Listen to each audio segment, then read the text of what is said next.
Awesome, welcome to this lesson. So in this lesson, let's discuss to learn more about solar batteries, okay? So when you're talking about solar batteries, you're talking about a component that is used to store direct energy generated by solar panels during the day so that it can be used at night, cloudy weather, or during power outage. So that is the functions of solar batteries. So there are different types of batteries, okay, but what we are focusing here more is on solar batteries. And the essence of solar battery in the component of solar system is to store excess current or power or energy generated by the sun during the day, okay. So for you to be able to work effectively with solar batteries, you need to understand the different types of batteries out there and the ones that are mostly used today in solar system and all that, so that whenever you come across them, you'll be able to identify them, you'll be able to know their capability, you'll be able to know how they function and know how to make your decisions on them. So with that said, there are different types of solar batteries, okay. We have lithium batteries, so we have lead acid batteries, we have flow batteries, so we have nickel based batteries, then we also have salt water batteries. So we'll just briefly look at them to get an idea of what they are or how the fixtures of each of these different batteries, okay. So starting with lithium batteries. So lithium batteries are rechargeable energy battery device widely used in electronics, solar power system, electric cars and more. So people prefer this kind of battery due to their high energy density, lifespan and efficiency. So in terms of lithium battery, there are two major types of lithium battery I want to bring to your notice. We have lithium ion phosphate, they call it LiFePO4. So when you are into solar, you're talking about lithium battery, you hear about this type of, but you hear about this battery very well. So take notes, okay. So we also have what is called lithium nickel cobalt oxide. These are another types of lithium. Now this is the traditional lithium battery we know. This kind of batteries is used in little devices, what is it called, solar street lights and other forms of flexible and tangible devices that require battery. This is what we know, but there is a new technology improved on it. We also have lithium ion phosphate, LiFePO. We also have LiFePO4, but they are all in the same category, but they are more like a new technology when it comes to lithium battery design and all that. So but let's look at them to really understand them. Now I'm showing an image here not to prove that this is actually the battery that contains this. What the essence of this image to show you after a lithium battery is built, this is actually how it looks, okay. But a few things you should know about the characteristics of this battery is that it uses lithium iodine phosphate as cathode material, which is the substance and material used in building this. So another thing you should know about it, pros and cons, is that lifespan can stay up to 10 to 5. That's one good thing about lithium battery. They are one of the batteries that have long lifespan, okay. So another thing is that it's lightweight when you compare it to other forms of battery, okay. It also charges faster. That is one of the most advantage of lithium battery, the ability for it to charge faster than any other kind of battery, okay. Also it has low maintenance. In the sense of maintenance, you don't have to do anything to it. All you need to do, early maintenance around this battery, is just make sure the is dusty, is clean and all that. You don't have to fill in water in other, like in other forms of battery, okay. So the cons here is that it's very expensive, okay. For you to buy a lithium battery now, expensive compared to other types of battery, okay. And also it needs BMS, which is the battery management system. Most batteries that build this, they incorporate it inside here, so it's not like it's something you are buying separately or what. So it's always built inside if you are buying a full pack of lithium battery. The only when you have to need to buy it separately and compile it is probably when you have a cells of this lithium battery, because inside this battery, now inside this box you see here, it can be this size of battery compiled in many pieces, wired to be able to produce. This is a 15 kilowatt lithium battery, so this thing can be wired in many pieces to produce this size. So if you are doing the wiring manually to produce this size of lithium battery, you will need a BMS to connect it to regulate the charging and all that, okay. So that is basically it about lithium battery. Another thing you need to know is where it's being used. So these batteries are always used in home, solar backup, and in electric vehicle. In electric vehicle, the sizes and all that will be smaller. It doesn't have to be big like this. This one I'm showing here is for solar power. Okay, so this for lithium ion phosphate LiFePO4. Okay, so let's look at the traditional lithium battery. So this is the traditional lithium battery we know. Can also be built to achieve a big battery like this in big size capacity. For example, this is also a 50 kilowatt lithium battery. So if this lithium battery is made up of cobalt oxide, okay, this is how the size of the battery will be. But this size also can be wired in multiple cells to achieve something like this. So what do you need to know about this type of lithium battery? So it's also using EVS system and solar system. So the con is that it's more prone to overheating than LiFePO4. So this one is prone to overheating than LiFePO4. Then also this one is recommended for higher energy application. So this is the one that is more even recommended for solar system, because solar system is a higher energy application. Why PO4 is mostly recommended for like for example electric cars, most of things that doesn't require high density or high capacity energy application. Okay, but generally today LiFePO4 and lithium cobalt oxide are also used generally when it comes to lithium battery application in solar system. So I'm sharing all these details for you for information purpose.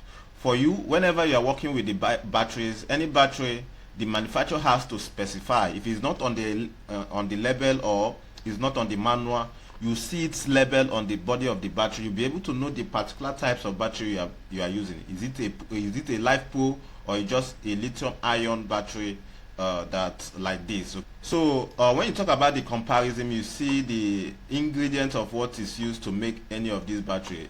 For phosphate PO4, so it uses iron and phosphorus chemicals and materials, and this one uses nickels, manganese and cobalt materials. This is just for information and idea purpose. Okay, so let's look at other types of batteries. So we have lead acid batteries. Okay, so they are commonly found in vehicles like car and motorcycles. They also use in solar power system, backup supplies like UPS and other energy storage applications. So this is an example of flooded lead acid batteries. We also have seed lead acid batteries. Okay, valve regulated lead acid battery. So these are the two major types of lead acid batteries. So let's look at this flooded lead acid battery. Now this is the kind of battery known as tubular batteries. Okay, so how does it work? It contains liquid electrolyte. So this battery uses electrolyte and it requires regular water filling to keep it in best performance. Okay, so and it is the chemical reaction of this electrolyte and all that produces electricity. That is how these things work.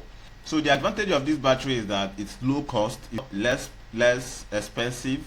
Okay, so it's also good in high current performance. Okay, when you need like high current to start up engine and all that. This is why this type of battery are the ones used in car starting, car and all that, and other electronic devices. So it's also reliable and well understood technology. Everybody understand how it works, no complications and all that. It's recyclable. So once this battery is bad, you don't just throw it away. So it can be recycled. It's even a form of business for people. There are people who buy condemned batteries. And so what about the cons? You need regular maintenance, like you need to add up pour water. You need to be topping up this still water with 6 to 12 months regularly every year. Okay, so it also has a short lifespan. A regular dry cell and tubular battery can last 3 to 5 years. Okay, so it can emit gases, so it needs ventilation, though not that too dangerous, but it needs ventilation to function well. So what about where it's being used? It's also used in batteries, solar backup, power system, inverters and all that. So that is an example of flood acid battery. Okay, flood acid battery. The idea is that they use water, they make use of water, whether it's said this way or whether it has gauge of this, they make use of acid water. Okay, so they can also be used in solar system. Okay, so let's look at this sealed lead acid. So these ones, they call them AGM. Okay, absorbent glass mat and gel battery. So this is how it is. They don't use liquid water, so they make use of gel form of electrolytes, okay, to functions. Okay, so they are maintenance free. You don't have to top up water to them and all that. They are safe and sealed. So this one you don't need to worry about gas and all that. So if it is a system whereby you want your solar system to be inside a home, inside a place that is accessible to everybody and all, so this kind of battery is not an issue because it doesn't have any after reaction or it doesn't emit any forms of gas. So it's slightly expensive. This battery is expensive than the tubular batteries, like the flooded batteries. Okay, it also has short-term lifespan. One of the disadvantages of this is that it doesn't have any maintenance. If this battery fails, it's condemned. But most times tubular battery or flooded battery can fail. After you can top up electrolytes and distill water, put it in a charging mode, in a kind of conditional charging mode to boost it well, and that battery can still be revived to an extent. But when it comes to the case of sealed lead batteries, once the battery is dead, it's dead. Nothing you can do about it. That is one of the disadvantages. And this kind of battery is best used for solar system also. Let's talk about other types of battery. We have flow battery. So we have how this one works. It uses two electrolytes stored in separate tank. Energy is stored in electrolyte itself. So actually this is the diagram of flow battery in operation. Energies, this is the electrolyte tanks. This is actually what stores energy. So if you look at the pros and cons, they have long lifespan. Okay, they are also easy to scale. If you want to add, you can add bigger tanks and all that. Can be used 100%. Can discharge this battery up to 100%, okay, without damage. Other forms of battery is always recommended not to discharge them to the minimum. Okay, so that's why, okay, when we come to that, we'll talk about. So there are some settings you can set to battery when the battery should trip off. You must not drain your battery, because most battery, once they go down, they barely come up. They can't revive to, they can't, even when you boost them, they can't come up again. So but this flow battery can be discharged up to 100%. Let's look at the cons. It can bulk and heavy. Is heavy, it occupies a lot of space and all that. Very expensive to manage, and is also used in large scale or commercial energy storage. Okay, personally I will tell you I've never worked with flow battery, but you need to actually have the idea that there is a type of battery there known as flow battery, and this is all you need to know about it. Okay, so this is actually a preview of flow battery in a solar system setup. This could be where the tanks are stored. This is where all the thing happen. This is the solar panel charging this system. So that is it. That is another types of battery. So let's look at another types of battery, which is nickel cadmium batteries. So this form of battery uses oxide hydroxide as positive electrode and cadmium as negative electrode. So what it's telling you is about how the process and manufacturing of the battery works. Okay, so what you need to know about this battery that is extremely durable and also perform well in extreme temperature. Okay, the cons is that it's toxic. So this kind of battery produces a toxic hazardous materials, which is not actually friendly. Okay, it's also expensive and less eco-friendly. For the fact that it produces hazardous material or toxic, it's not eco-friendly. Okay, so it's better used in industrial and aviation. Okay, so these are how some of also this battery can come in. Okay, just for reference purposes, it can be in this form, what matters is the materials and how it's being produced. So another form of battery that you might come across or you might be hearing out there is salt batteries. So how does it work? It uses saline as electrolyte. Okay, it uses salt water as electrolyte. The pros and cons is that non-toxic and environmental friendly. It's also safe, no risk, no risk of fire. Ideal for sustainable energy storage, which is actually good. The only challenge with this battery is that the size. It also have a long lifespan. Okay, also easy to dispose and recycle. The con is that low energy density. Okay, it doesn't store energy like lithium batteries and even other forms of battery. Okay, low output. The output it give, battery always give out output in voltage and all that. It has a low voltage output to give. Okay, it's slower to charge. To charge this battery is very slow, not widely available. Okay, due to how the technology is wired, not flexible enough and all that, this makes it not to be available or widely used. So which environment is the best to use this type of battery? So anybody who loves the idea about having eco-friendly battery running on his own, so this is the type of battery best for it. But actually this battery is not mainstream, it's not popularly and widely used.